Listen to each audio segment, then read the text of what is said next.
ఊరికి దగ్గరగా ఉండే ఫామ్ హౌస్ కట్టుకోవడానికి అనుకూలంగా ఉండేటువంటి మామిడి తోట ఉంటే ఇన్వెస్ట్ చేద్దామని చూస్తున్నారండి. అయితే ఈ వీడియో మీకోసమే. హాయ్ అండి, నేను మీ KMR. Welcome to KMR real estate. ఈ మామిడి తోట వచ్చేసరికి మొత్తం 4 ఎకరాల 3 సెంట్లు అండి. ఈ 4 ఎకరాల 3 సెంట్లు కూడాను 4 పలకలు సమానంగా అయితే ఉంటుంది. ఎక్కడ ఎత్తు పల్లాలు అనేవి కూడా ఉండవండి, సమాంతరంగా ఉంటుంది నేల కూడాను. ఈ 4 ఎకరాల 3 సెంట్లలో 3 ఎకరాల 44 సెంట్లు మాత్రమే రిజిస్ట్రేషన్ అండి, మిగతాది ఎక్స్ట్రా ల్యాండ్ అనమాట.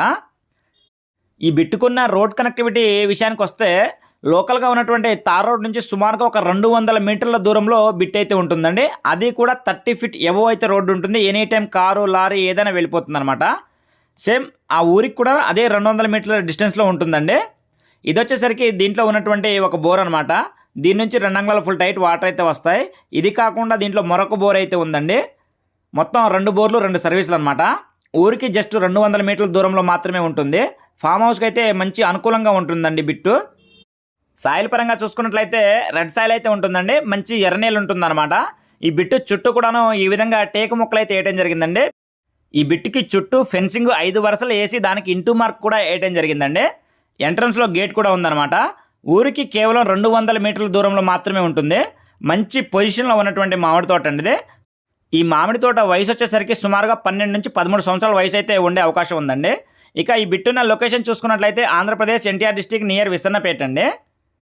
ఈ బిట్ వచ్చేసరికి విజయవాడ నుంచి సుమారుగా ఒక 70 కిలోమీటర్ల డిస్టెన్స్ అయితే ఉంటుందండి. అదేవిధంగా ఇటు ఏలూరు నుంచి చూసుకున్నట్లయితే ఒక 50 నుంచి 55 కిలోమీటర్ల డిస్టెన్స్ ఉండే అవకాశం ఉంది. అటు హనుమాన్ జంక్షన్ నుంచి చూసుకున్నా కూడా సుమారుగా ఒక 50 కిలోమీటర్ల డిస్టెన్స్ అయితే ఉంటుందండి. ఈ బిట్లో ఉన్నటువంటి మరొక బోర్ అనమాట ఇది. ఇదైతే ప్రస్తుతం వాడట్లేదండి. దీనికి కూడా సర్వీస్ ఉంది. మోటార్తో చిన్న రిపేర్ ఉందని చెప్పేసి ప్రజెంట్ దీన్ని అయితే ఆపేశారండి. మోటార్ అయితే రిపేర్ చేయించాల్సి ఉంటుంది. ఇక డాక్యుమెంట్ పరంగా చూసుకున్నట్లయితే దీనికి 2 లింక్ డాక్యుమెంట్స్ అయితే ఉన్నాయని ఓనర్ గారు చెప్పడం జరిగిందండి. క్లియర్ టైటిల్ అనమాట, కొనుక్కున్నటువంటి ప్రాపర్టీ అండి. ఈ వీడియో కనుక మీకు నచ్చినట్లయితే ఒక లైక్ చేసి తప్పకుండా మన ఛానల్ అయితే సబ్స్క్రైబ్ చేసుకోండి. ఇలాంటి మరిన్ని వీడియోస్ మీకు మన ఛానల్ ద్వారా వస్తూనే ఉంటాయి అన్నమాట. వ్యవసాయ భూములు అమ్మాలి అన్నా కొనాలి అన్నా నా నెంబర్ని అయితే సంప్రదించవచ్చండి. Okay, thank you.